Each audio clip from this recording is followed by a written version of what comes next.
One of the reasons why we are so eager to marry is because we want companionship, that we forget the work that comes with it. Marriage comes with work, especially if you want it to be successful. It comes with work, but that's why it's important for you to work with somebody who's willing to work with you. I feel like this is a very controversial topic that I don't want to get myself involved in, but I just feel somebody needs to say it. Your primary role as a wife, one of it, is to actually cook. You have to cook. You have to cook. You have to, if you don't know how to cook, you have to learn how to cook, because your husband will need food. Your children will need food. You people are not going to rely on ordering foods online or eating junks. They will need real food. And if you're a career woman or somebody who is always busy, who cannot make time to do these things, this is when you have to make sacrifices. I'm not saying that you have to sacrifice your whole career and forget about your career, or you can say you can delegate duties to maids and all of those things. But I feel like this is my own preference. I feel like the first few years of your marriage, you should be the one doing the duties, doing the major duties at home, like cooking, washing. It's not easy, but I'm saying that the first few years, you should be present as a wife to do that. I don't know. I feel like there's something in hearts to the home. I can't place my finger on it. What the vows means is that even if you're not putting me first, even if you're being selfish, even if you don't ever turn out to be who I think you will turn out to be, I will continue to love you. Nearly dear.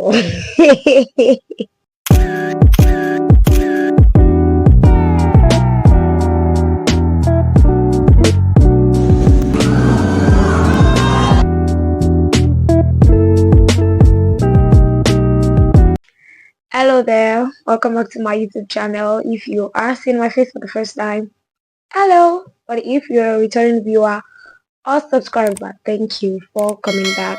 I always love having you guys here with me. It's always a pleasure to have you here with me. So move right into it. What married people actually do.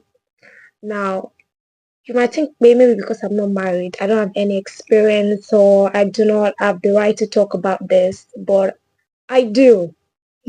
Because I feel like I've learned one of two things from married people, and one of the things that I've actually learned is that to be a good husband or to be a good wife, you actually have to be a good Christian.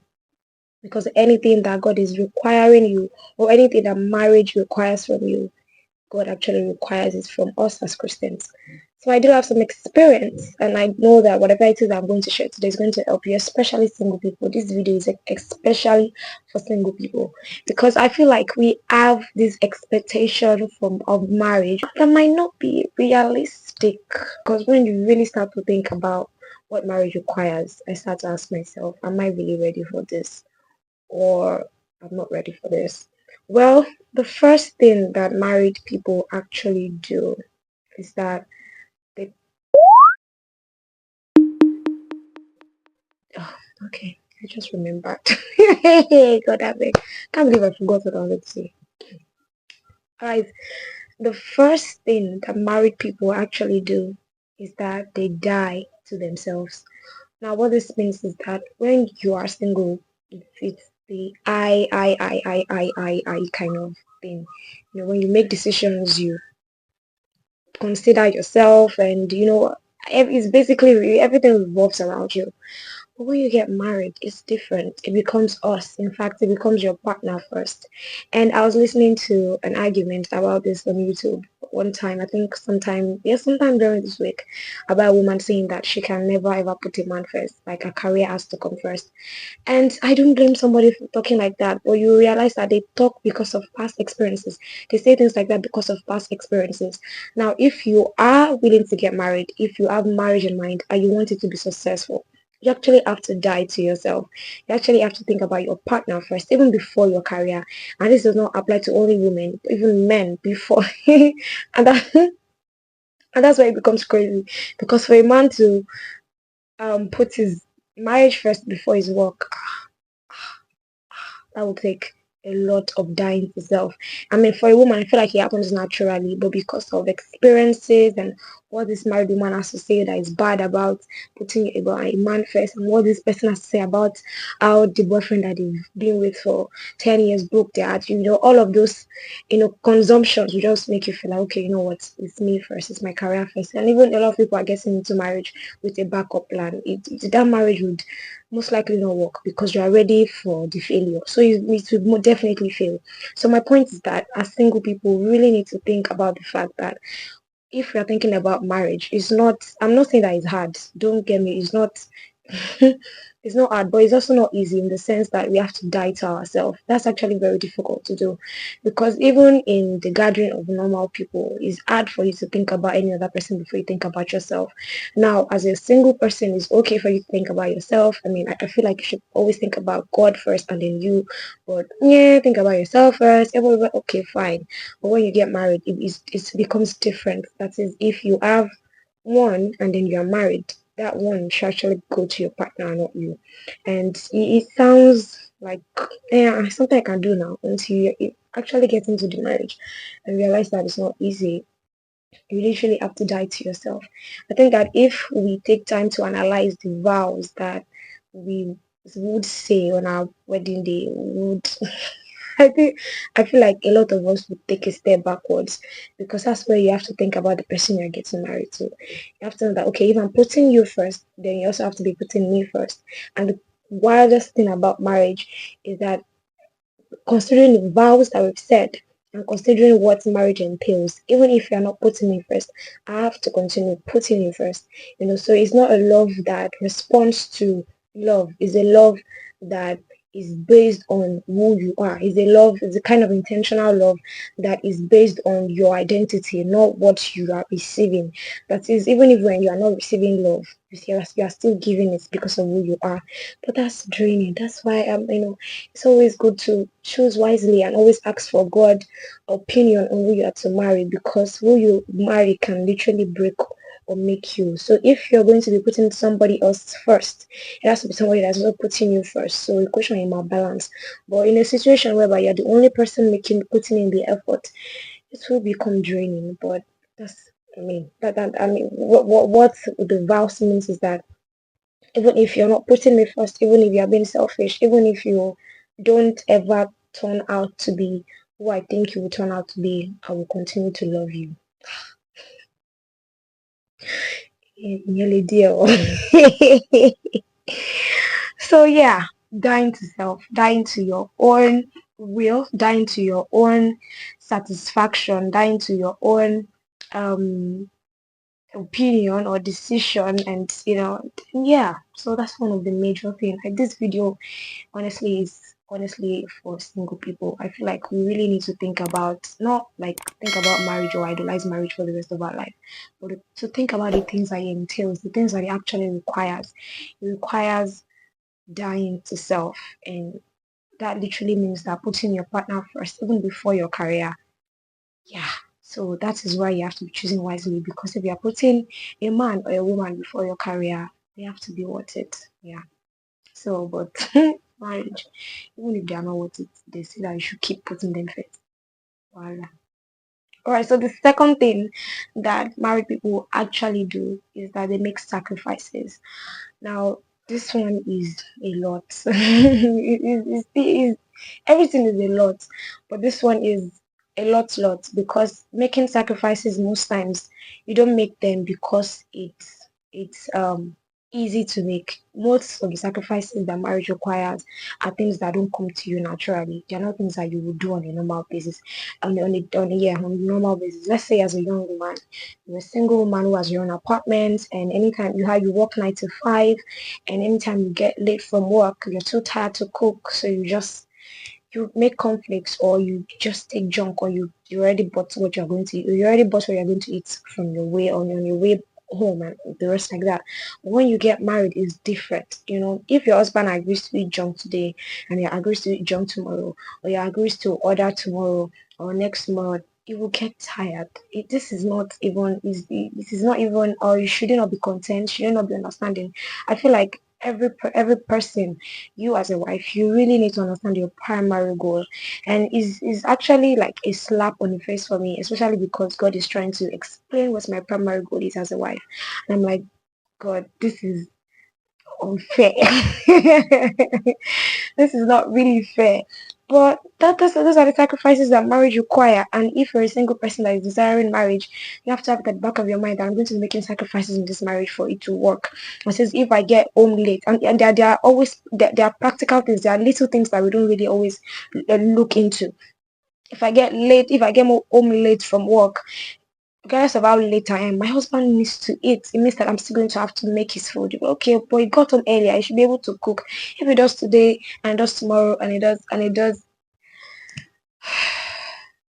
let everybody understand their primary role. I'm not saying that your husband should not help you, but it should not be his primary role. Your role as a wife, your primary role as a wife is actually to make sure that there's food at home to eat. I feel like this is a very controversial topic that I don't want to get myself involved in. But I just feel somebody needs to say it. Your primary role as a wife, one of it is to actually cook. You have to cook. You have to cook. You have to, if you don't know how to cook, you have to learn how to cook because your husband will need food. Your children will need food. You people are not going to rely on ordering foods online or eating junks. They will need real food. And if you're a career woman or somebody who is always busy, who cannot make time to do these things, this is when you have to make sacrifices. I'm not saying that you have to sacrifice your whole career and forget about your career, or you can say you can delegate duties to maids and all of those things. But I feel like this is my own preference. I feel like the first few years of your marriage, you should be the one doing the duties, doing the major duties at home, like cooking, washing. It's not easy, but I'm saying that as the first few years, you should be present as a wife to do that. I don't know. I feel like there's something it adds to the home. I can't place my finger on it, but I just feel like there's something it does for your husband and even for you as a woman and as for the marriage as a whole. This might not make sense to you, but it does to me. All right. Yes, so we're talking about making sacrifices. So you have to have it at the back of your mind that you're going to be making sacrifices in this marriage. It means that if you're not somebody who cook on a regular basis, you're most likely going to cooking every day. And I don't think that's easy. For somebody who does not really cook like that. Hey, Chimo.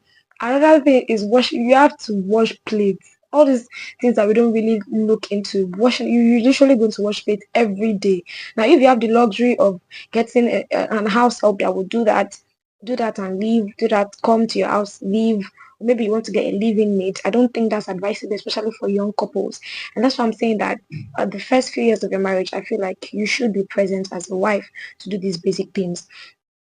But even if you're going to have somebody going and coming, there's still some times that you have to pick up these plates and wash them.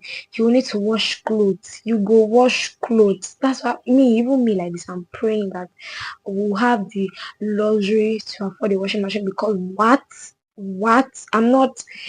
I don't. It's not like I hate washing clothes, but to do it every day, I feel like men wear this crazily wicked jeans that can tear your hand. I'm not going to be washing that every day. But Apple, we need washing machine in Jesus' name, amen. So I feel like you have to have it on the back of your mind that these are the basic things that you're going to be doing. You're going to be washing, you're going to be cooking, you're going to be cleaning. It's not. I feel like when the marriage is fresh, you do it. It comes naturally, but eventually you get tired of it, and then you have to be intentional about helping the marriage grow by making sacrifices. And that's for a woman, for a man too, especially when it comes, I feel like one of the things that men does that really put off their wives or put off their spouse is that they put their work over their family, or they put their financial status over their family. There are men who has gotten married with the mentality that I'm going to get married, but my wife will not know how much I'm earning. I'm going to get married, but my wife will not do this. I'm going to get married, but my wife will not be a part of this, will not be a part of that. You really have to let go of all those mentality because these are the things. Those little things can actually make or break your marriage. When you don't have the intention, when you don't trust this person with your money, but you're trusting them with your life, it's funny to me that you can trust somebody with your life, or you don't want to trust them with your money. If you don't trust your spouse, I mean, I feel like you guys should give yourself time to build that trust or to talk about why there's mistrust. But getting into marriage with no trust in your heart towards your wife, that's going to break the marriage before you even start. So there has to be making of sacrifices, prioritizing your wife more than you prioritize yourself, prioritizing your wife more than you prioritize your work, prioritizing your wife more than you prioritize your boys. Which boy? Your boys, let your I said two will become one. So it means that it actually spiritually there's no separation between you and your wife. So if you are putting your boys or your friends over your wife because you've known them for a long time, or you're putting your family, your mom or your dad or your siblings over your wife, or you're putting your children, you should not put your children over your spouse. That is because these people are going to leave and it's going to remain you and that your spouse. So you would have to really put each other into consideration. Single people. Let's think about all of these things. Let's think about our primary role as a wife and our primary role as a husband, and let's tend to it diligently. I think one of the things that we have in mind, especially for single people that are waiting to have sex after marriage, I think one of the things that always cloud our hearts is that sex, like the sex, like, hey, once we get married like this, you go hear am. And then you realize that few months or months into the hearing of it, the both of you have heard it, and then real life challenges start to set in, work start to set in, you know, problems from, I don't know, from work, from family, from different angles start setting, and you realize that your sex life even start to die. So if you are depending on sex to revive your to keep your marriage from dying, it will actually die, because even for sex to keep going on in the marriage, you both have to be intentional about it. One of the things I learned I heard about married people is that they actually don't feel like having sex. It's funny that I think it was Pastor Kingsley said that we are trying to stop single people from having sex, and we are trying to make married people have sex. So it's actually wild that even when, like, after you get married, you people have to be doing timetable for sex, because when you're single, when your girlfriend or your boyfriend comes to visit, there's a time frame in mind that they are going to leave. So it means that they're probably here for a week or a day or 1 month or even 3 months. There's a time frame. There's a day that there's a time there's a day that time will lapse and they will have to leave. So there's this, that there's this, I don't know, overjoyous or this joy, because you know that they will soon leave, so you want to have all of them to yourself, or but when you are married, it's different. This is somebody that you're going to wake up to and sleep beside for the rest of your life. So you just relent. You realize that you don't even want to try, because you feel like you still have the rest of your lives to try, and like that, you people's sex life is dying and all other things. So it boils down to making sacrifices. As single people, we really have to have it in mind that marriage is not all about us. It's not all about you. It's not something that you're getting into because you want to be happy, because you don't want to feel lonely. It's something that I feel like marriage is an assignment, and if God desires marriage for you, or if you yourself desire marriage, and then you eventually get into it, so there's a reason for that marriage is existing for a reason. It might not even be for preaching on the pulpit or anything. It might just be because of your children. Like, those are the people that God wants to use on the pulpit. So I feel like every marriage has a purpose, and if we as husband and wife, or we as single people, as female and male, do not understand our primary roles and our primary goals, or the things that we ought to be doing as the husband or as the wife, the marriage will suffer, and the assignment itself will suffer, and then the whole point of that marriage will be nullified. That's why we are here today in this whole world, because everybody has forgotten their primary roles.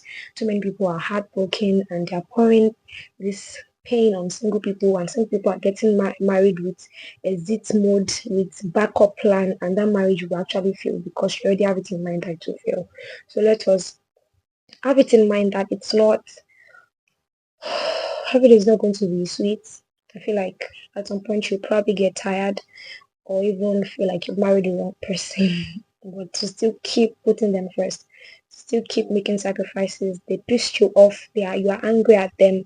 They said something mean to you, but you're still cooking their food. You're still washing. You're still talking to them. Like not that you're trying to push the problem aside, but you're just still trying to be present to attend to their needs as a wife. And same thing applies to the man. So I feel like I focus more on the woman because I'm a woman. So but yeah, those are my 2 cents. I hope that I've been able to help you, especially as a single person, to have it in mind that marriage is beautiful, but it's going to require work. It's going to require putting your partner first. It's going to require making sacrifices, and especially when people even start to have children. Oh my God. Oh my God. Oh my, my neighbor has a son, and that boy sings every night. He's one. So the song does not even have meaning. Just noise and banging water bottle on the door, and I'm like, shut up, shut up. So, but I can't even react the way I want to because I'm like, I'm going to have my child someday too, and he's definitely, and she's definitely going to do this. And what will my reaction be? Will I shut him up? Just enjoy the noise in peace. So there are so many things that come with marriage and that will just make you want to just take things slowly and not rush into anything. I think one of the reasons why we are so eager to marry is because we want companionship, that we forget the work that comes with it. Marriage comes with work, especially if you want it to be successful. It comes with work, but that's why it's important for you to work with somebody who's willing to work with you so that you are not the only person doing the work. Because when you are the only person, really is draining. You see the results, but it takes a long time. It does take a while to see the results when it's just one-sided. But when the two are coming together, there's joy and a quick result in that. All right, yeah. I hope I've been able to help you. I hope I have been able to help you at least to see things from a different perspective. That marriage is beautiful. It is for companionship, but it has a lot of sacrifices that come with it. And you really literally have to get rid of all the things that, not all the things, but sometimes there are some things that you will do as a single person, but you really, if you do it as a married person, you just so oblivious that you are being selfish. So as we wait on the Lord, and as we wait for our not the kingdom spouse, because I am waiting for my kingdom spouse, but I don't know if you're a Christian. Well, if you are a Christian, yeah. If you, I don't know if you have kingdom marriage in mind or anything like that. But if you are somebody who wants their marriage to be successful, I feel like you have to even know the author of marriage itself, and that's God. And for you to be successful, there are basic principles that applies to marriage that needs to be applied. It says where you invest is where you harvest. So if you invest well in learning about marriage, understanding your role, understanding what God wants you to do, understanding what God is calling you to do in the life of your husband, in your marriage, and the life of your children, it's easier. And then the same thing applies for to your spouse. So yes, I think that will be all. That will be all. Thank you for watching this far.